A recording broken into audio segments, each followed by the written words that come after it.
It is a tale as old as time. The monumental brand that has a stellar rise, rises to the top of the industry of the sportswear industry, the activewear industry, yoga, fashion, streetwear, whatever it may be. But at some point, the downfall inevitably comes. What is the primary reason behind the inevitable downfall of some of sportswear's biggest juggernauts? What is it? Well, that's exactly what we're going to be discussing on today's episode. What is the primary reason? Well, we'll start off with number one. Brands fail to innovate. When you start a brand, you will most likely find a recipe to success that is specific to your specific niche and your specific domain. But if you do not continuously reevaluate your structure and your strategy over a period of time, you'll find that changing consumer trends, changing market conditions, competition from around you will come and eat you alive. So you as a brand must always be looking to innovate and reevaluate what it is that you're doing, how you're selling, what types of products you're launching to market, how you're communicating with customers,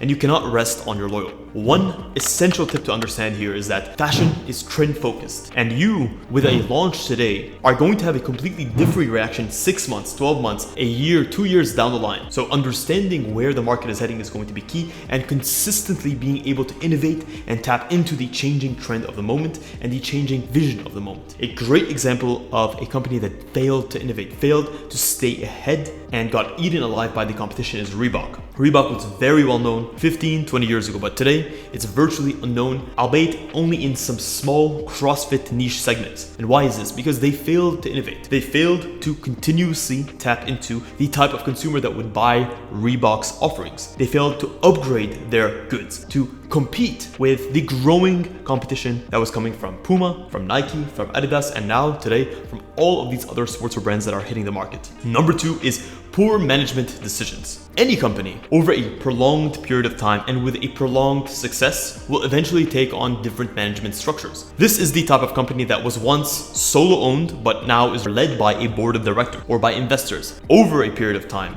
poor management decisions can cause companies to over leverage themselves, to expand into markets that are not appropriate for them, to continuously communicate themselves in a wrong way, to overextend their resources to the point where it only benefits short-term growth, but from a long-term perspective, it may not be the best decision, especially when a company goes public. When a company goes public, it is no longer operating for long-term growth. It is simply operating on a quarter-by-quarter basis in order to hit certain KPIs and certain benchmarks in order to satisfy the board of directors and the shareholders. So it is essential that companies continuously make strong decisions that are geared towards 5, 10, 20-year growth, even though in the immediate structure, these decisions may not bring immediate growth. A good example of this is K-Swiss. K-Swiss in the mid-2000s was pretty much everywhere. Every corner store with every retailer, and though that was good for their initial growth, they were able to tap into more points of sales. They were able to access larger markets. It eventually devalued the brand.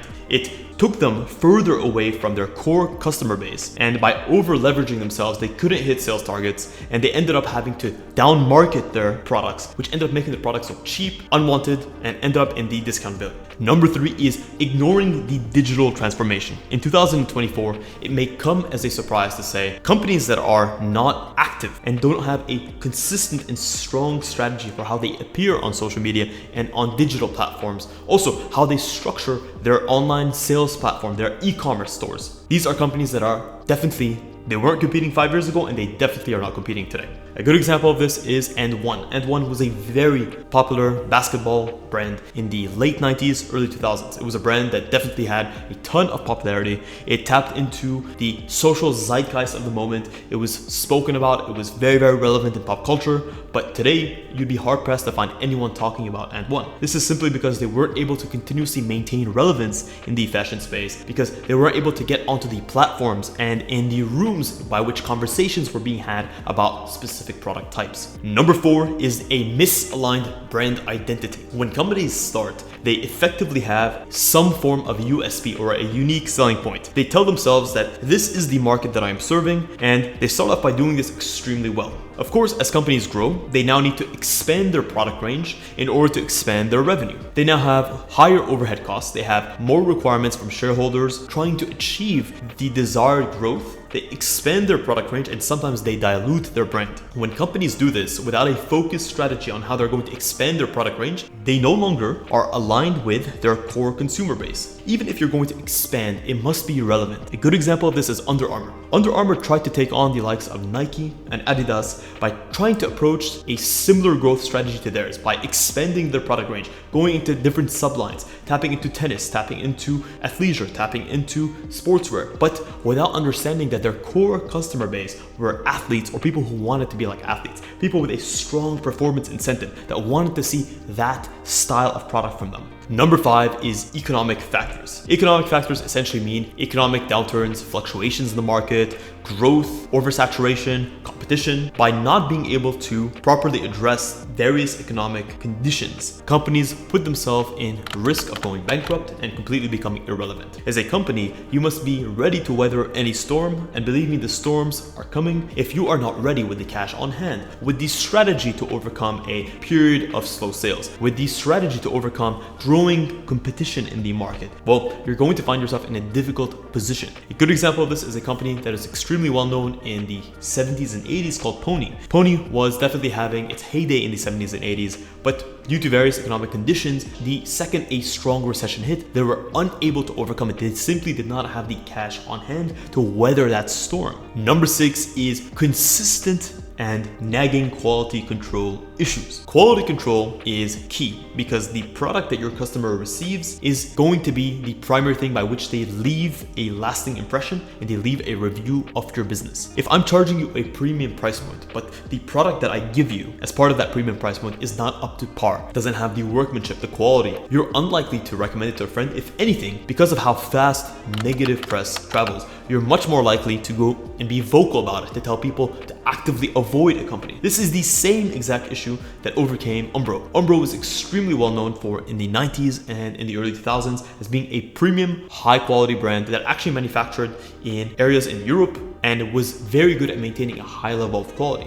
Through their transition to Eastern Asia in order to bring better cost of goods sold and to optimize their business, which isn't a bad thing, but they were unable to maintain the quality that they were well known for. Number 7 is not properly following or maintaining sustainable practices in your business. Contrary to popular belief, consumers actually care about where their products are coming from, especially when it becomes a matter of dignity and becomes a matter of respect. When you look at the early 2000s and you see a lot of the backlash these companies and a lot of sportswear companies were getting because of the conditions from their Eastern Asian factories, you find that consumers are hyper aware of where their products come from and whether or not they're sustainably sourced and what impact they're having. Number 8 is changing consumer preferences. We referenced in the beginning that fashion is an extremely trend-focused business, and being unable to consistently track where trends are heading and to project them, to forecast them into the future, so that once your products and your collections are ready to launch, you are ahead of the trend, not behind it. This is where good quality fashion forecasting comes into play, leaves you with a significant disadvantage. If you look at Skechers, for example, again, in the early 2000s, they were all over the place. They were unique, they were different, and consumer base ate them up. But in the 2010s, they were unable to innovate and to change with the growing trend of the moment. Number 9 is over-reliance on wholesale. You as a brand have two choices. Either you go direct to consumer or you wholesale your products directly to a retailer. A good example of this would be Harvey Nichols, for example. Harvey Nichols is a retailer that buys wholesale from other brands. They'll buy them at a significantly discounted margin and they make up that difference. So an over-reliance on wholesale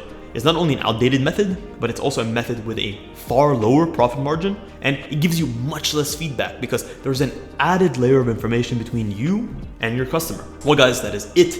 That is a wrap on this episode. That's been my 9 key points why I believe most of the fashion brands that we've seen come and go have failed over time. If you agree with any of the points, let me know which one you agree with the most. Also, if you want my personal opinion on how you as a growing fashion brand can avoid any of these pitfalls that I mentioned, well, check the link in the description. I offer one-on-one consultation calls every single week. I say this from the very bottom of my heart. Thank you so much for tuning into this episode of FittDesign TV. Until next week's episode, stay awesome.